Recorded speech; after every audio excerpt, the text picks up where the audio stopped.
Guys, मैं हूँ सना यूसुफ। आपको बताइए कि मेरी रूटीन का एक हिस्सा नई जगहों को एक्सप्लोर करना और नया एक्सपीरियंस लेना है। लेकिन यार आज की स्टोरी ना थोड़ी अलग है। मैं और मेरे फ्रेंड्स ने डिसाइड किया कि बस जाना है कहीं भी, ना कोई मंजिल ना कोई प्लान, बस एक एडवेंचर स्पिरिट। गाड़ी में बैठे और कहा कि चलो जहाँ रास्ता ले जाए। आप पिज्जा खा रही हूँ यार, कितने मजे का मौसम है। देखो इस्लामाबाद का मौसम है ना, नीजा मजा आ रहा है। कितना मजा आ रहा है? बहुत ज्यादा, मुझे बहुत ज्यादा मजा आ रहा है कसम से, बहुत अच्छा मौसम है। सना यूसुफ 17 साल लड़की जिसका ताल्लुक चित्राल से था और इस्लामाबाद में रहती थी। उसने एफएससी यानी 12वीं तक मेडिकल पढ़ रखा था और वो डॉक्टर बनना चाहती थी।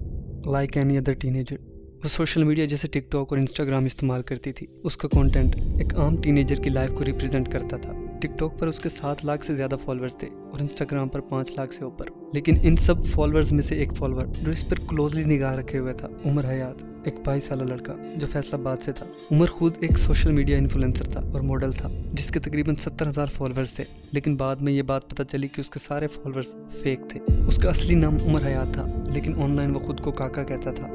एक एवरेज लड़का जिसका कोई बड़ा पर्पस नहीं था सिवाय टिकटॉक पर वीडियो स्क्रॉल करने के। जब उसकी नज़र सना पर पड़ी तो उसने लगातार उसे सोशल मीडिया पर अप्रोच करना शुरू कर दिया।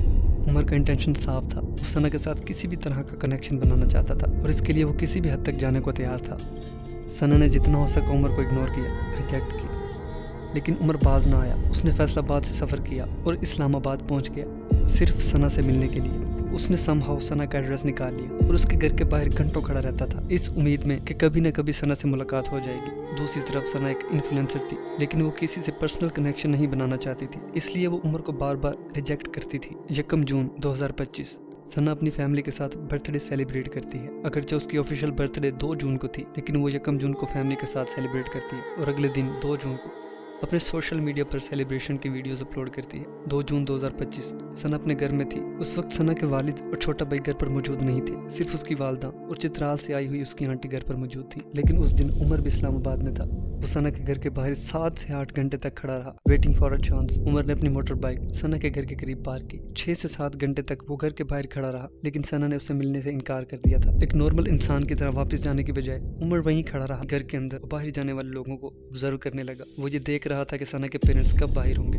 उमर ने नोट किया कि सना के वालिद और भाई घर पर नहीं थे और शाम 5 बजे के करीब सना की वालदा भी बाहर चली गई। उमर को लगा कि सना घर पर अकेली होगी, लेकिन वो ये नहीं जानता था कि सना की आंटी भी घर में मौजूद थी। उमर ने ज्यूम किया कि सना अकेली है। वो दीवार फलांग कर घर में दाखिल हो गया। रिपोर्ट्स के मुताबिक सना ने रेजिस्ट किया और उमर से वापस जाने को कहा, लेकिन उमर सिर्फ एक ब्रीफ मुलाकात के लिए नहीं आया था। उसने अपने पास से हथियार निकाला और क्लोज रेंज से सना पर हमला कर दिया। 2 गोलियां चलाई गई जो सना के सीने पर लगी। सना वहीं गिर पड़ी। उसकी आंटी पैनिक में उसकी तरफ बढ़ी, जबकि उमर मौका देखकर फरार हो गया। उमर घर से बाहर निकला, कुछ दूर चलता गया और फिर वो भागने लग गया। वो अपनी बाइक तक पहुंचा और वहां से भाग गया, लेकिन जाने से पहले वो सना का फोन अपने साथ ले गया ताकि पुलिस को कोई एविडेंस न मिले, क्योंकि सना का फोन ही वाहिद जरिया था जिससे ये पता चल सकता था कि उमर ही वो शख्स था जो उसे कंटिन्यूसली अप्रोच कर रहा था। जब सना के मर्डर की खबर सोशल मीडिया पर फैली तो इस्लामाबाद पुलिस ने फौरन इन्वेस्टिगेशन शुरू कर दी। इस इन्वेस्टिगेशन में सीसीटीवी फुटेजेस और आई विटनेसेस मिल गए। सना की आंटी ने उस शख्स की जो डिस्क्रिप्शन बताई वो सीसीटीवी कैमरा में मौजूद एक शख्स से मैच कर रही थी। यहाँ से उमर की तलाश शुरू हुई।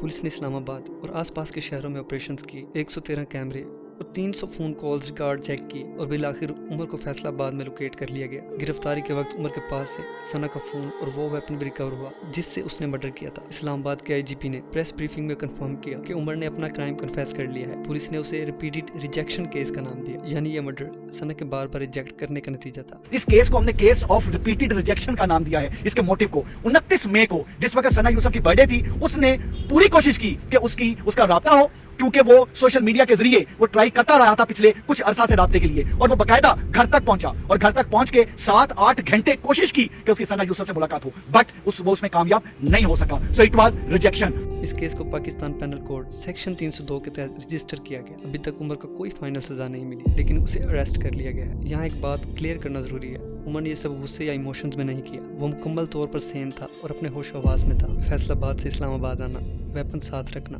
घर के बाहर घंटों वेट करना, घर में घुसना, फोन चुराना, ये सब प्लान्ड था। ये कोई सडन इमोशनल ऑब्स्ट्रैक्ट नहीं था। लोग जो कहते हैं कि शायद कातिल ने फ्रस्ट्रेशन या ह्यूमिलिएशन में ये किया, वो एक्सक्यूज यहाँ फिट नहीं होता। लेकिन हमारी सोसाइटी ने इस केस को कैसे देखा? सोशल मीडिया पर जब ये खबर फैली तो कुछ लो आईक्यू सिक माइंडेड लोगों ने इस मर्डर को सेलिब्रेट करना शुरू कर दिया। कमेंट्स में लिखा अच्छा हुआ, सोसाइटी से गंदगी साफ हो गई, या ऐसे लोगों का यही अंजाम होता है। ये तब की बात है जब इन्वेस्टिगेशन भी मुकम्मल नहीं हुई थी। लोगों को नहीं पता था कि ये ऑनर किलिंग है या नॉर्मल मर्डर है, लेकिन फिर भी विक्टिम ब्लेमिंग शुरू हो गई। कंदील बलोच, एक सोशल मीडिया स्टार जिनका कत्ल उनके भाई ने किया, जो कि एक ऑनर किलिंग केस था। कंदील की बोल्ड पर्सनैलिटी की वजह से इन्हें सोशल मीडिया पर बहुत हैरेसमेंट का सामना करना था, लेकिन जब इनके भाई ने इनका कत्ल किया तो माशरे का एक बड़ा हिस्सा कहने लगा अच्छा ही हुआ। ऐसी मेंटेलिटी कि एक लड़के की जान की कोई वैल्यू नहीं, ये हमारे मुआशरे का अलमिया है। इस्लामाबाद के एफ सेक्टर में नूर मुकद्दम का वहशियाना कत्ल हुआ, और ये भी एक हाई प्रोफाइल केस था। जाहिर उस्मान एक अमीर खानदान से ताल्लुक रखता था, उसने नूर मुकद्दम का कत्ल किया था। इस केस ने भी सोशल मीडिया पर बहुत अटेंशन हासिल की। कराची में शाहजेब खान एक नौजवान को सिर्फ एक छोटी सी बात पर शाहनवाज जतोई ने गोली मारकर कत्ल कर दिया। जतोई का ताल्लुक पावरफुल फैमिली से था। ये सब केसेस हमें एक ही चीज बताते हैं, हमारे मुआशरे में न सिर्फ क्राइम रेट बढ़ रहा है बल्कि इंसाफ का हसूल भी एक चैलेंज बन चुका है, खास तौर पर जब मुलजिम का ताल्लुक किसी पावरफुल बैकग्राउंड से होता है। सना का केस हो,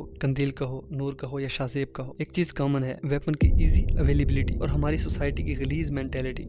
एक नॉर्मल शहरी के पास वेपन कहाँ से आता है, लाइसेंस कौन देता है, और सबसे बढ़कर ये मेंटेलिटी कि अगर कोई आपको रिजेक्ट करे तो आप इसकी जान ले लें। ये कौन सी साइकोलॉजी है। इस्लामाबाद जो पाकिस्तान की मोस्ट सेफ सिटी होनी चाहिए, वहाँ भी क्राइम रेट में 25% इजाफा हुआ। पिछले एक साल में 30 से ज्यादा आर्म्ड रॉबरी और 10 कत्ल के वाक़यात रिपोर्ट हुए हैं। अगर एक पोश एरिया में कोई बंदा वेपन लेकर घर में घुस सकता है तो हम मिडिल क्लास वाले अपने घरों में कैसे सेव हो सकते हैं। यही वक्त है कि हम अपनी सोसाइटी के इन इश्यूज पर बात करें। हर दूसरे तीसरे दिन कोई ना कोई ऐसी खबर आती है, लेकिन इंसाफ नहीं मिलता है तो चंद को। अगर हम चाहते हैं कि सना यूसुफ जैसे केसेस दोबारा ना हो तो हमें अपनी आवाज़ उठानी होगी। इस कातिल उमर हयात को सख्त से सख्त सजा मिलनी चाहिए ताकि ये एक एग्जाम्पल बन जाए। मैं आपसे रिक्वेस्ट करता हूँ कि इस वीडियो को लाइक, शेयर और सब्सक्राइब करें। अपने थॉट्स कमेंट्स में शेयर करें कि आप इस इशू के बारे में क्या सोचते हैं। अपना ख्याल रखें, दुआओं में याद रखें, और मिलते हैं इंशाल्लाह अगली वीडियो में। तब तक के लिए अल्लाह हाफिज़।